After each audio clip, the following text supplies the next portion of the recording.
அனைவருக்கும் வணக்கம்.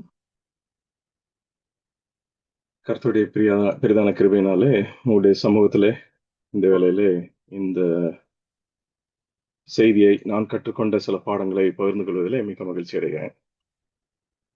ஆம், சில நாட்களுக்கு முன்பாக நான் படித்துக் கொண்டிருந்த பொழுது என்னுடைய வாழ்க்கையிலே எது விக்கிரகமாக இருக்கிறது, அதை எதிரியாகிய சாத்தான் எப்படி தன்னுடைய பலத்திற்கு ஏற்ப உபயோகித்துக் கொள்கிறான். இந்த பிரச்சனை எல்லாம் கடவுளுக்கு தெரியாதா? ஏன் நான் அதை அவர்கிட்ட சொல்லணும்? அப்படிங்கிற 3 கேள்விகள், அது கொண்ட பதிலையும் குறித்து நான் படித்துக் கொண்டிருந்த பொழுது ஆம், நான் கற்றுக்கொண்ட பாடங்கள் சிலவற்றை ஒருங்கிணைத்து பகர்வதற்கு எனக்கு ஒரு வாய்ப்பு கிடைத்தது. ஸோ அதுக்காக கர்த்தருக்கு ஸ்தோத்திரம். இந்த வேளையிலே நாம் ஜெபத்தோடு இந்த செய்திக்கு கடந்து செல்வோம். எங்கள் பரிசுத்தமுள்ள நல்ல ஆண்டவரே, தேவரீர் நீர் மெய்யான தெய்வம், நாங்கள் உம்முடைய பிள்ளைகள். நீர் எங்களை நேசிக்கிறீர். நீர் எங்களை நேசிப்பதற்கு நாங்கள் உமக்கு சொல்லிக் கொடுக்க வேண்டிய அவசியம் இல்லை. அதை ஊர்ஜிதப்படுத்தும் வண்ணமாக எங்களுடைய மனதை ஆறுதலாய் நிரப்பி விசுவாசத்தோடும் நம்பிக்கையோடும் நாங்கள் இந்த ஓய்வு நாளில் பிரயோசித்து நேரத்தை செலவழிக்கத்தக்கதாக கிருபை செய்தரலாம். இப்பொழுது நம்ம அடியேன் பேசும் வார்த்தைகளை கர்த்தர் ஆசீர்வதித்து ஒவ்வொருவருக்கும் எனக்கும் பலனுள்ளதாய் நீ மாற்றித் தரும். இயேசு நாமத்தில் ஜெபிக்கிறோம் பரமபிதாவே, ஆமென்.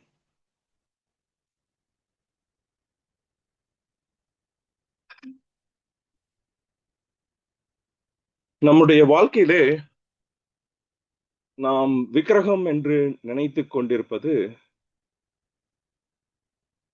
அநேக வேளையிலே சிலை வணக்கத்தை குறித்து தான் நாம் சொல்லுவோம். ஆனால் விக்கிரகம் சிலையாக இருக்க வேண்டும் என்று அவசியம் இல்லை. தேவன் நம் மனதில் இருக்க வேண்டிய இடத்தை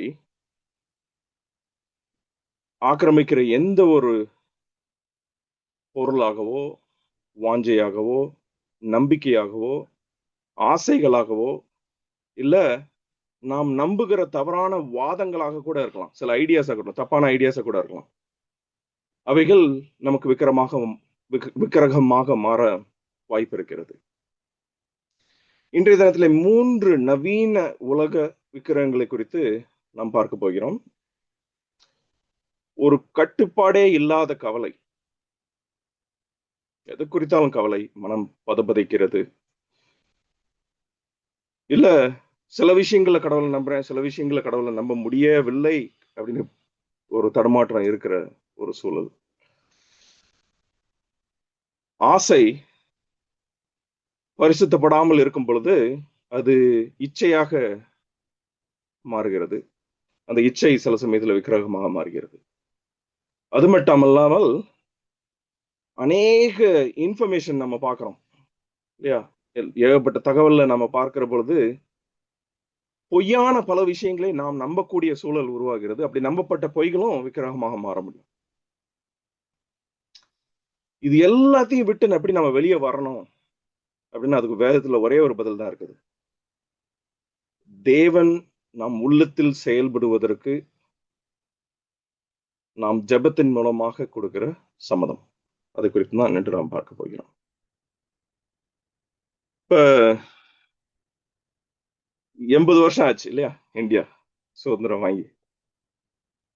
அதை குறித்து யோசித்து பார்க்கிற பொழுது 1990க்கு முன்னாடி உள்ள இந்தியாவை நம்ம எல்லாரும் பார்த்திருக்கோம். 1990க்கு பின்னாக வளர்ந்து வந்த இந்தியாவை நமக்கு ஞாபகம் இருக்குது இல்லையா? எல்லாருக்கும் 1947 இருந்த இந்தியா மிகவும் ஒரு மன மகிழ்ச்சியின் இந்தியா.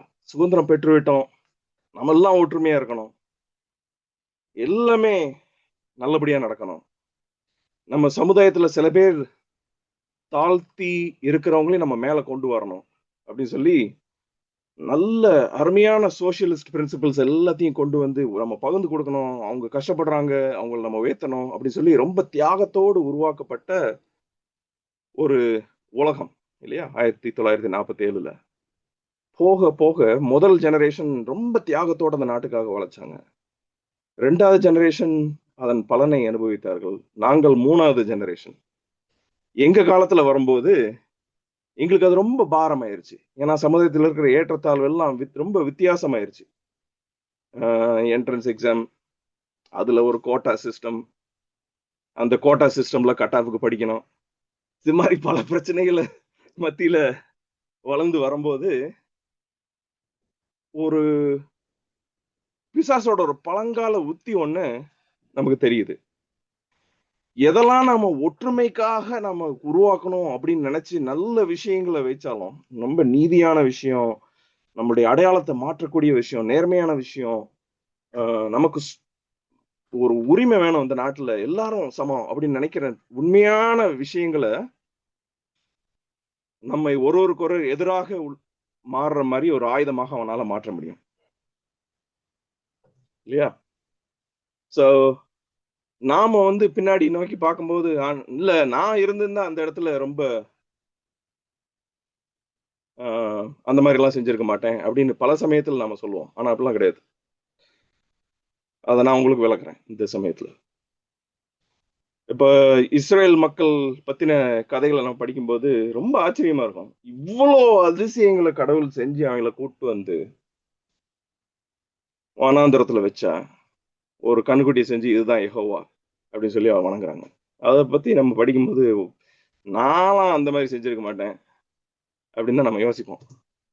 ஆனா ஒரு ஒற்றுமையை நம்ம இஸ்ரேல் சுத்தி இருந்த நாடுகள்ல என்னென்ன பிரச்சனைகளா இருந்துச்சு, அவங்க எந்த தெய்வத்தை வணங்குனாங்கன்றது மூலமா நம்ம தெரிந்து கொள்ள முடியும்.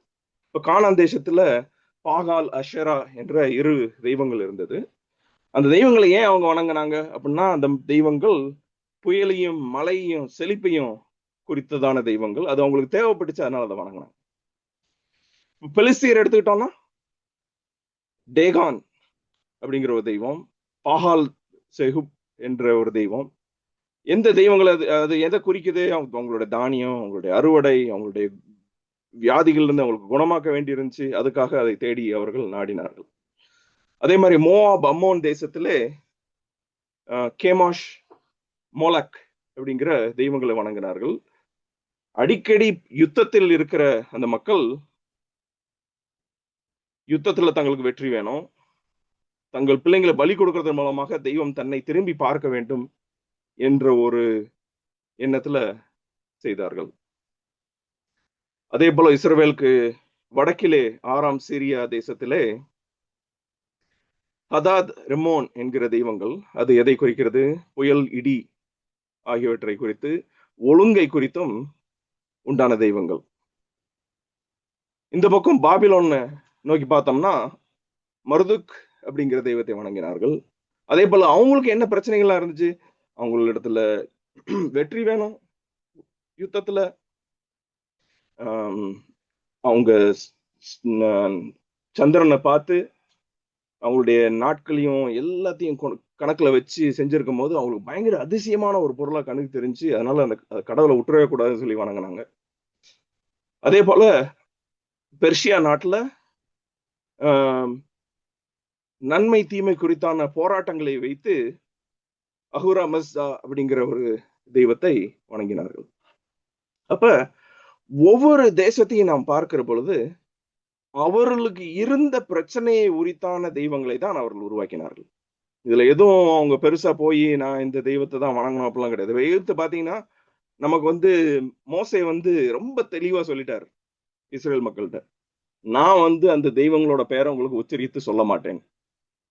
அதே போல அவருடைய புக்ல எங்கேயுமே எந்த எகிப்தின் தெய்வத்தை பத்தியே எழுதல. அட்லீஸ்ட் எழுதியிருந்தாருன்னாது நம்ம கால அட்டவணையில எந்த நூற்றாண்டுல அவங்க இருந்தாங்கன்னு நமக்கு தெரியுது, கொஞ்சம் ஈஸியா இருந்திருக்கும். ஆனா அவரு இல்ல, அது தெய்வம் இல்ல, அதை பத்தி உனக்கு எந்த ஞானமும் உனக்கு தேவையும் இல்லைன்னு சொல்லி அவ்வளோ எகிப்தின் ஞானத்திலே வளர்ந்த ஒரு மனிதன் அந்த தெய்வங்களை பேர் சொல்லி அழைக்கவில்லை. ஆனால் அந்த வாதைகளின் மூலமாக நாம் பார்க்கிற பொழுது அவர்களுக்கு ஏகப்பட்ட தெய்வங்கள் இருந்தது. ஒவ்வொரு வாதையும் அந்த தெய்வத்துக்கு விரோதமாக கொடுக்கப்பட்ட ஒரு ஒரு சேலஞ்ச். தேவன் அவர்களுக்கு வைத்த ஒரு சேலஞ்ச். அவர்கள் ஹபி என்கிற ஒரு கடவுளை வணங்கினார்கள் இல்லையா? அது நைல் நைல் ரத்தமா மாறினா மோசே கட்டளையிட்டு அப்பியால ஒண்ணுமே செய்ய முடியாம நைல் ரத்தமா மாறிச்சு அப்படின்னு சொல்லி கடவுள் அவர்களை சேலஞ்ச் பண்ணிட்டே இருந்தார். தான் படைப்புகளுக்கு மேலான ஒரு தெய்வம் அப்படின்னு சொல்லி அவர்களை அதே மாதிரி தொடர்ந்து பல நாடுகளை குறித்து பார்த்து கொண்டே இருக்கலாம். இது எல்லாவற்றையும் நம்ம எடுத்து பார்க்கிற பொழுது ஒரு மிக முக்கியமான விஷயத்தை நம்ம மறந்துவிடக்கூடாது. ஒவ்வொரு பெயருக்கு பின்னாகவும் ஒரு அமைப்பு முறை இருந்தது. ஏன் அந்த அமைப்பு இருந்தது? ஏன்னா மக்கள் தங்களுக்கு வரும் யுத்தத்தில் வெற்றி வேணும் என்று நினைத்தார்கள்.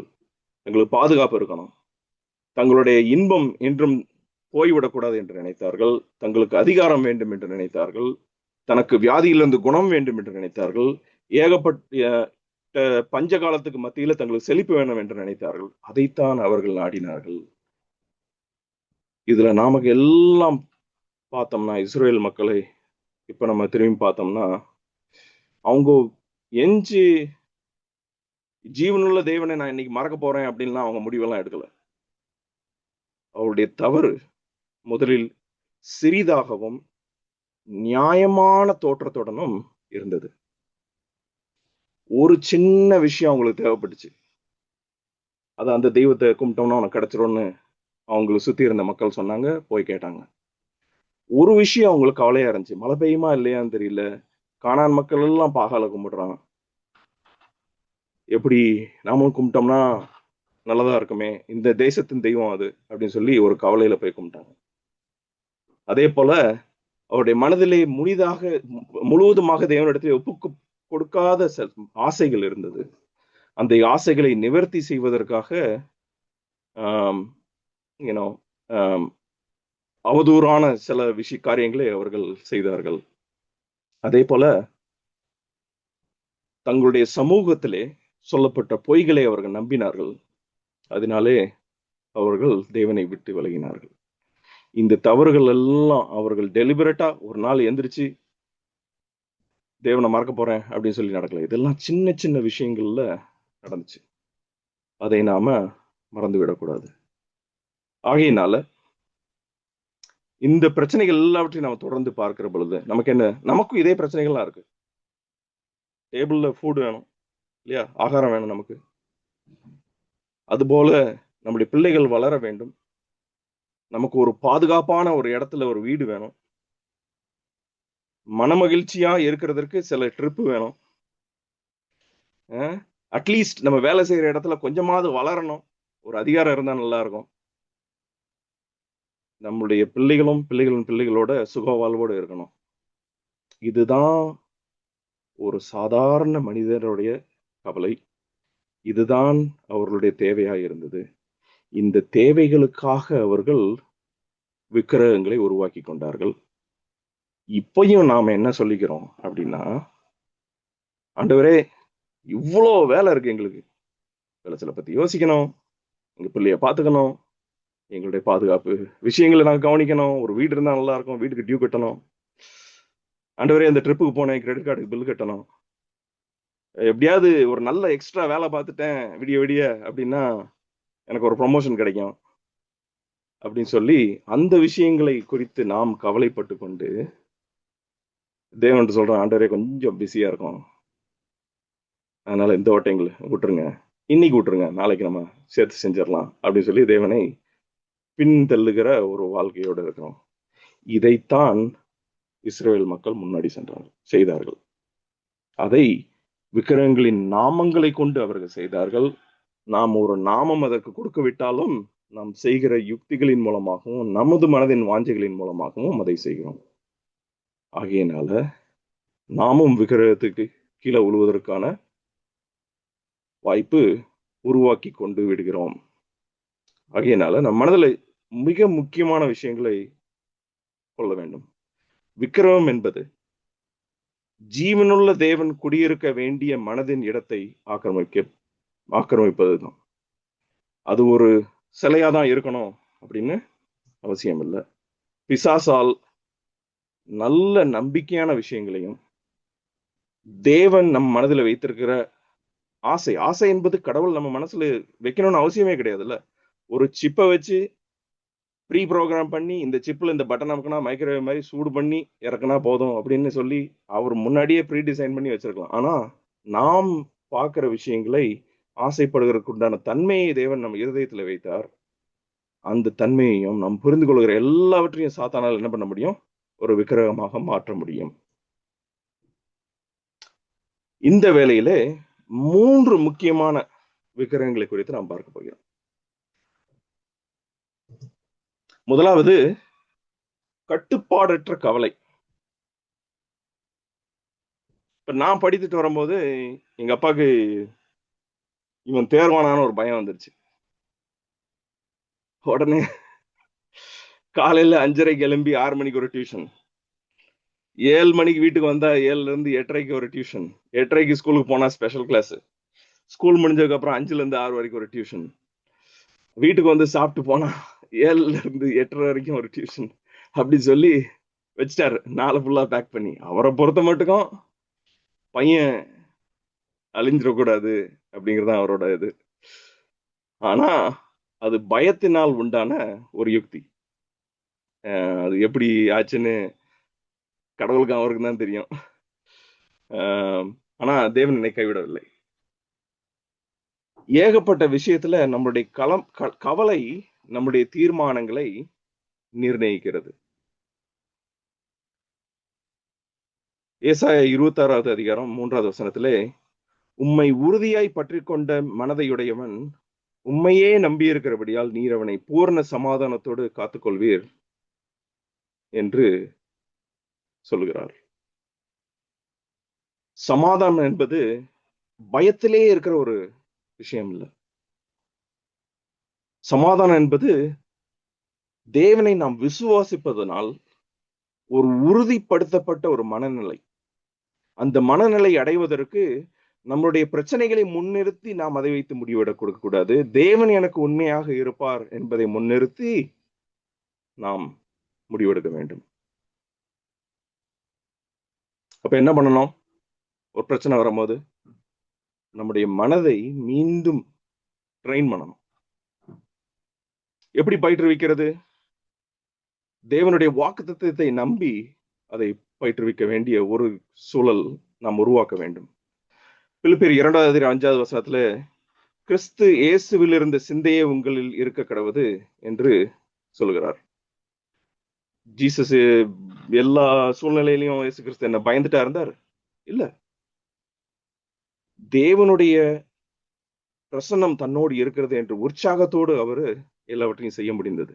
அதே போன்ற ஒரு சிந்தனை இருக்க வேண்டும் என்றால் நாம் பூமியில் உள்ளவைகள் அல்ல, மேலான காரியங்களை நாட வேண்டும். எப்படி? ஒவ்வொரு கணமும் ஆண்டவரே, உம்முடைய ராஜ்யத்தை உம்முடைய நீதியை நாங்கள் தேடுகிற போது நாங்கள் பயப்படுகிற, நாங்கள் கவலைப்படுகிற எல்லாவற்றையும் நீர் பார்த்துக் கொள்வீர் என்று ஒவ்வொரு கணமும் மேலானவைகளை நாடுவதனால் நம்முடைய மனதிலே ஒரு நிலைப்படுத்தப்பட்ட ஒரு சூழல் உருவாகும். எந்த பிரச்சனை வந்தாலும் அதை தாங்குகிற ஒரு தைரியம் நமக்கு உருவாகும். இரண்டாவது விக்கிரகம் என்னவென்றால் தேவனிடத்தில் ஒப்புக் கொடுக்காத ஆசைகள். நாம பேசினபடி ஆசை என்பது பாவம் இல்லை. 1 தீமோத்தேயு 3வது அதிகாரம் 1வது வசனத்துல ஒரு மிக முக்கியமான ஒரு காரியத்தை குறித்து சொல்கிறார். கண்காணிப்பை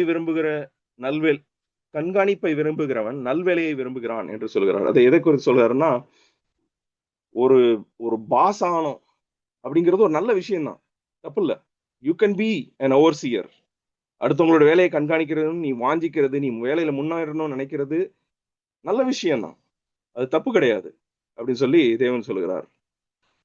அதே போல நீதிமொழிகள் 10வது அதிகாரம் 24வது வசனத்துல, நீதிமான் விரும்புகிற காரியம் அவனுக்கு கொடுக்கப்படும் என்று சொல்லுகிறார். இந்த ஆசைகள் எல்லாம் பாவம் கிடையாது. ஆனால் அதை நாம் தேவனிடத்தில் ஒப்புக்கொள்ளாமல் நான் என் சுயபலத்தினாலே செய்வேன் என்று நாம் தீர்மானிக்கும் போது அந்த ஆசை விக்கிரகமாகிறது. பரிசுத்தமே இல்லாத ஆசைகளாக மாறுவதற்கு காரணம், தேவன் என்ன சொன்னாலும் நான் இதைத்தான் விரும்புகிறேன் என்று நாம் தீர்மானிக்கும் பொழுது ஆகிறது. இது ஒன்றும் ஒரு ரொம்ப கஷ்டமான ஒரு ஒரு சூழல் கிடையாது. இந்த பிரச்சனை பரிசுத்தவான்களுக்கும் உண்டு, இந்த பிரச்சனை பாவிகளுக்கும் உண்டு. ஏன்னா சிந்தனை என்பதை நாம எப்பனாலும் பெறலாம், எப்படினாலும் பெறலாம். இச்சையான சிந்தனையின் துவக்கம் தவறு கிடையாது. ஆனால் அது கர்ப்பந்தரித்து அடக்கப்படாமல் இருக்கும் ஒரு சூழல்லே அது விக்கிரகமாக மாறுகிறது.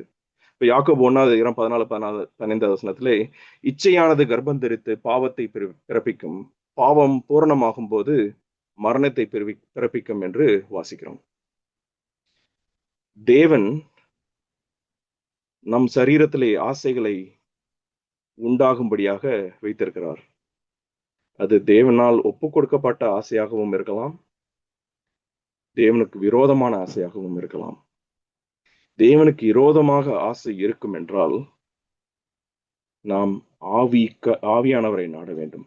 கலாத்தியர் 5:16 வசனத்திலே, ஆவிக்கேற்றபடி நடந்து கொள்ளுங்கள், அப்பொழுது மாம்ச இச்சையை நிறைவேற்றாதிருப்பீர்கள் என்று பவுல் எழுதுகிறார். எப்படி ஆவிக்கேற்றபடி நடக்கிறது? இயேசு கிறிஸ்துவோட நம்ம அந்த 12 சீசர்ல ஒருவரா இருந்தா நம்ம பாவம் செஞ்சிருப்போமா? மேபி என்ன சொல்றது, நம்ம ஜூடஸ் பாவம் செஞ்ச மாதிரி செஞ்சிருக்கலாம் இல்லையா?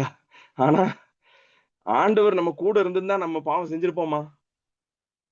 11 பேர் அதுல பாவம் செய்யல. பாவத்தை நாடி அவங்க போகல. என்ன சொல்ல வரேன்னா, தேவன் இயேசு கிறிஸ்து நம்மோடு கூட இருந்தாருன்னா எப்படி ஒரு பரிசுத்தமான ஒரு சூழல் அந்த இடத்துல இருக்கும், எப்படி ஒரு ஒரு மன மகிழ்ச்சியோட ஒரு சூழல் எப்படி இருக்கும், தேவனுடைய பிரசன்னம் அங்க இருக்குது என்ற ஒரு எண்ணம் எப்பொழுது இருக்கும், எப்படியெல்லாம் இருக்கும்ங்கிறத நாம யோசிச்சு பார்த்துட்டு, அந்த சீஷர்கள் இயேசு கிறிஸ்து நான் உங்களை விட்டு போறேன் அப்படின்னு சொன்னோன்னு மனம் பதபதச்சு அவர்கிட்ட, ஆண்டவரே போறீர, ஏன் போறீருன்னு கேட்கும் போது, கவலைப்படாதீங்க, நான் போனேன்னா உங்களிடத்துல ஆவியானவர் வருவார், வேறொரு தேற்றவாளனாக உங்களிடத்திலே வருவார் என்று அவர் வாக்குத்தத்தம் கொடுத்ததை நினைத்து கொண்டு, இயேசு கிறிஸ்துவின் பிரசன்னம் எப்படி அந்த சீஷர்களுக்கு மன நிம்மதியை கொடுத்ததோ, அதே போல நம் மனதில் இருக்கிற ஆசைகள் எல்லாவற்றையும் தேவன் பரிசீலித்து நமக்கு தேவையானவற்றை நம்முடைய இருதயத்திலே இன்னும் ஊர்ஜிதப்படுத்தி நிறைவேற்றுவார் என்ற நம்பிக்கையோடு கொண்ட ஒரு சூழல் வர வேண்டும் என்றால், நம் ஆவியானவர் நம்மளோடு இருக்கிறார் என்பதை ஒவ்வொரு ஜனப்பொழுதிலும் நம்ப வேண்டும். இன்னொரு முக்கியமான விஷயங்கள், நாம் வெளியே இந்த உலகத்திலே ஏகப்பட்ட இன்ஃபர்மேஷன் ஏஜ்ல இருக்கிறதுனால பொய்யான பல வாதங்களை நம்புகிற ஒரு சூழலை இருக்குது. இப்ப இங்க இருக்கிறவங்கள்ட்ட ஒவ்வொருத்தர்கிட்டையும் உங்களுக்கு சக்கரவாதி இருந்ததுன்னா நீ அதுக்கு என்ன பண்றீங்கன்னு கேளுங்க, இல்ல சக்கரவாதி வர வேணாம்னு நினைச்சு நீங்க என்ன பண்றீங்கன்னு கேளுங்க. ஆளாளுக்கு ஒரு ஐடியா வச்சிருப்போம். எங்க யூடியூப்ல கேட்டதை வச்சு, ஃபேஸ்புக்ல கேட்டதை வச்சு, நான் அந்த இலையை கரைச்சு குடிக்கிறேன், அந்த காய்கறியை சாப்பிட்டோன்னா எல்லாம் அப்படியே பறந்து போயிரும்னு ஒருத்தர் சொன்னாரு அப்படின்னு சொல்லி ஒவ்வொருத்தரும் ஒரு ஐடியா. எங்க அம்மாட்ட சொன்னீங்கன்னா பேசினா, எங்க அத்தைகிட்ட பேசினாலே 2 பேரும் ஆளுக்கு ஒரு ஐடியா சொல்லுவாங்க. இது மாதிரி நம்முடைய ஆவிக்குரிய சிந்தனைகளிலும் சாத்தான் தந்திரமான பல வாதங்களின் மூலமாக கடவுளின் குணாதிசயத்தை தவறாக சித்தரிக்கிறான். அப்படிப்பட்ட ஒரு சூழலில் இருக்கிற ஒரு உள்ளம் எப்படி தேவனை நாடும்? இஸ்ரேல் மக்களுக்கு தேவன் எகிப்தில் அடிமைத்தனத்திலிருந்து ரட்சித்து வனாந்திரத்திலே 40 வருஷம் அவர்களை பாதுகாத்து இஸ்ரேல் மக்கள் கானான் தேசத்திலே குடியேறும்படிக்கு அவர்களோடு கூட இருந்தார். அப்பேற்பட்ட ஒரு ஆண்டவர் அவர்களுடைய பாகால் குறித்தான கவலை என்ன? அவங்களுக்கு நல்ல மழை பெய்யணும் இல்லையா? தங்களுடைய பிள்ளைகள் நல்லாக இருக்கணும், பாதுகாப்பு வேணும். அதுக்கு உண்டானதை கடவுள் செஞ்சிருக்க மாட்டாரா? இல்ல, செஞ்சிருப்பாரு.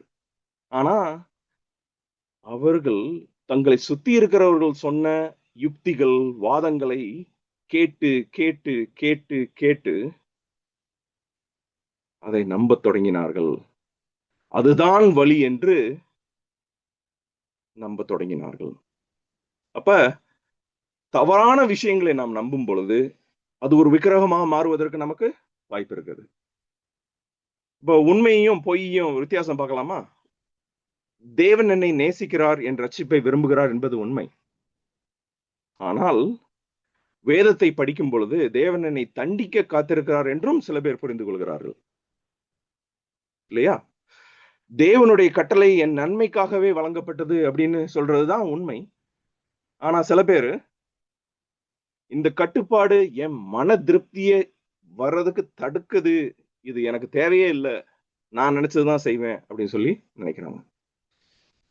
என் பாரத்தை எல்லாம் கடவுள்கிட்ட நான் போட்டுட்டு அவரை நம்பி என்னால என் வாழ்க்கையை செலுத்த முடியும் அப்படிங்கிறது தான் உண்மை. இல்ல, இதை நான் செஞ்சாதான் முடியும், நான் நினைச்ச மாதிரி செஞ்சாதான் முடியும் அப்படின்னு சொல்லி அதை நாமளே இழுத்து நம்ம தலையில போட்டு அதை பத்தி கவலைப்பட்டு தூக்கத்தை இழந்து, இல்லையா, பல பேர்கிட்ட எரிச்சலோடு ஒரு வாழ்க்கையை நடத்தி இருக்கணும்னு அவசியம் இல்லை. அது பொய்யான ஒரு சூழல். இப்ப என்ன ஆகுது, இந்த மூன்று எப்படி நடக்குது அப்படின்னா, வாழ்க்கை குறித்தான கவலை, அந்த கவலையை போக்குவதற்கு நாம்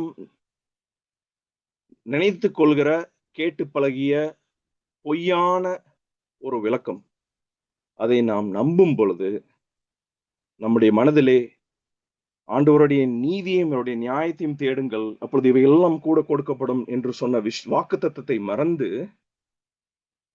ஒரு இச்சை, நாம் நினைக்கும் விதமாக செய்ய வேண்டும் என்ற ஒரு இச்சை உருவாகுகிறது. உடனே நம்ம என்ன பண்றோம்? தவறான ஒரு தேர்வை செய்கிறோம். அது குற்ற உணர்வை ஏற்படுத்துகிறது. குற்ற உணர்வு ஏற்படுத்த விட்டோம்னா என்ன ஆகுது? தேவனுக்கு நமக்கு இருக்கிற உறவு துண்டிக்கப்படுகிறது. துண்டித்தோன்னா திருப்பி என்ன ஆகுது? கவலை இன்னும் பெருசாகுது. அதே மாதிரி ஒரு சைக்கிள் மாதிரி அப்படியே போய்கிட்டே இருக்கு.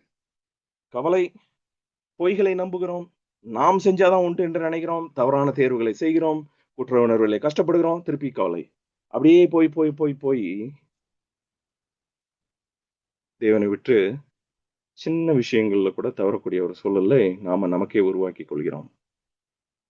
இதுதான் பிசாசின் நோக்கம்.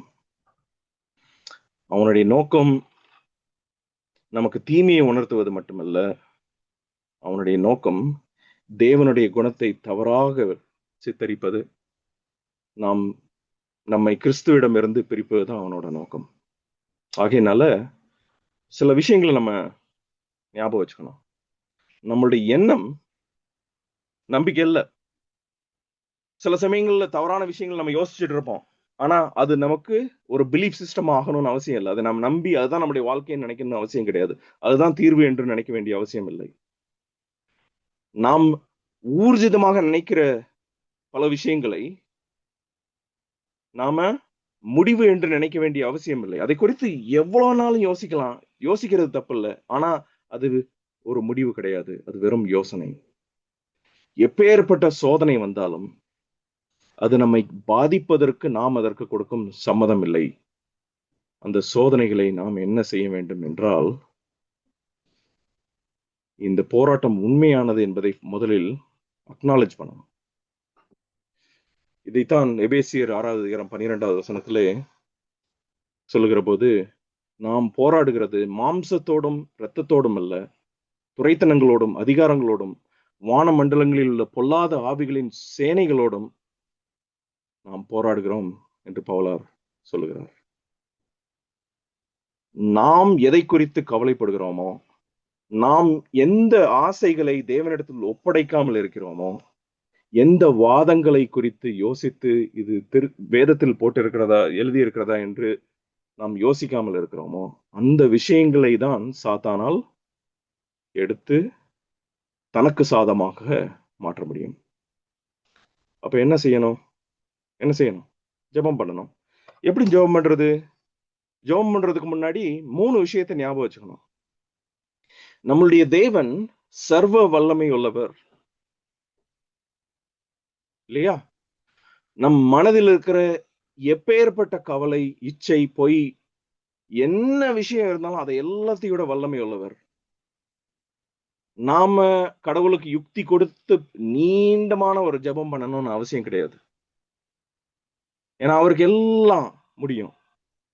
நாம அவருக்கு எப்படி செய்யணும்? ஆண்டவரே, நீர் அந்த இடத்துல இந்த காரியத்தை அப்படி செய்தால் மட்டும்தான் நான் சந்தோஷமா இருப்பேன் ஆண்டவரே அப்படின்னு நம்ம அவர்கிட்ட சொல்லணும்னு அவசியம் இல்லை. ஏன்னா இந்த பிரச்சனைகள் எல்லாவற்றுக்கும் மேலானவர் அவர். தேவன் சர்வ ஞானம் உள்ளவர். நாம் கவலைப்பட்டு எவ்வளோ கஷ்டத்துல இருந்தாலும் தேவனுக்கு எல்லாம் தெரியும். அவர் நம்மளை கைவிடுவனும் அப்படின்னு சொல்லி எக்காரணம் கொண்டு நினைத்ததில்லை. ஏன்னா அவர் சர்வ நன்மைகளை செய்யக்கூடியவர். ஆம்னி பெனவலண்ட் அப்படின்னு சொல்லி ஆங்கிலத்தில் ஒரு வார்த்தை இருக்கிறது.